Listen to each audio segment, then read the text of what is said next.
پاکیزگی کا حکم اسلام نے ہم کو کیوں عطا فرمایا؟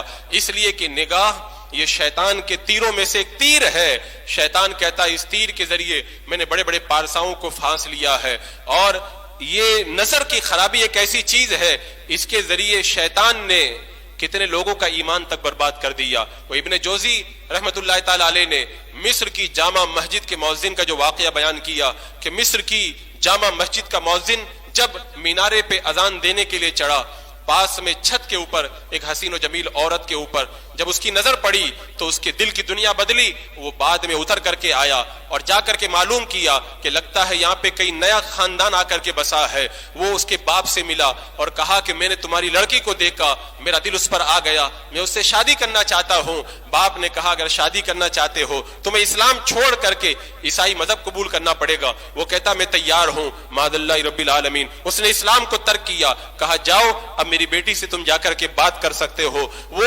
مصر کی جامع مسجد کا مؤذن جب سیڑھیوں پہ اس عورت سے ملنے کے لیے چڑھنے لگا، پاؤں پھسلا اور اسی وقت گر کر کے وہ مر گیا۔ نہ خدائی ملا نہ وصال صنم۔ اس طریقے سے شیطان ایک نظر کے ذریعے بندے کا ایمان تک بھی غارت کر دیتا ہے۔ میں نے بزرگوں کی کئی ایسی روایتیں پڑھی ہیں کہ کئی ایسے جو ہے ولی مشہور تھے، اولیاء کرام کی جماعت میں شمار کیے جاتے تھے، لیکن شیطان نے لڑکیوں کے جال میں ان کو پھنسا کر کے انہیں پہلے تو پارسائی سے جدا کیا اور اس کے بعد میں ان کے ایمان کا بھی خاتمہ کر دیا۔ عزیزان مکرم، اس فتنے بھرے ماحول کے اندر آپ کو اپنی نگاہوں کی بڑی حفاظت کرنا ہے۔ اگر نگاہوں کی حفاظت نہ کریں گے تو شیطان کئی ہمارے بھی ایمان کو اسی بہانے غارت نہ کر دے۔ اور اسلام تو یہ ساری جو پابندیاں ہم پہ لگا رہا ہے وہ کیوں لگا رہا ہے؟ اس لیے لگا رہا ہے تاکہ ہماری عزتیں محفوظ رہیں۔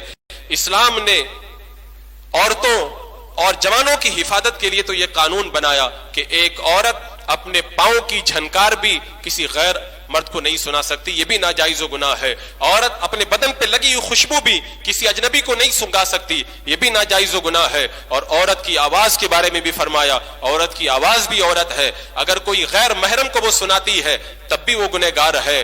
تو جو اسلام پاؤں کی جھنکار سنانا گوارا نہ کرے، آواز کو سنانا گوارا نہ کرے، عورت کے بدن پہ لگی ہوئی خوشبو کو اجنبی کے پاس میں نہ پہنچنے دے، وہ اسلام کب یہ گوارا کرے گا کہ تم اپنی نگاہوں کو آلودہ کرو اور نگاہوں کو آلودہ کرنے کے بعد میں گناہوں کے دلدل کے اندر پھنس جاؤ۔ میں نے اس سے پہلے بھی جمعہ میں یہ بتایا تھا کہ اسلام نے تو نگاہوں کی حفاظت کا اتنا اعلیٰ درس دیا کہ اگر کوئی اجنبی عورت چست کپڑے پہن کر کے جا رہی ہے تو اس کے کپڑوں کو دیکھنا بھی ناجائز و حرام ہے۔ اگر کوئی باریک کپڑا پہن کے جا رہی ہے تو اس کے ان کپڑوں سے بدن جھلک رہا ہے تو اس کو بھی دیکھنا جو ہے وہ کپڑوں کی طرف نظر کرنا بھی ناجائز اور گناہ ہے۔ بتاؤ اتنی سخت پابندیاں کیوں لگائی گئی؟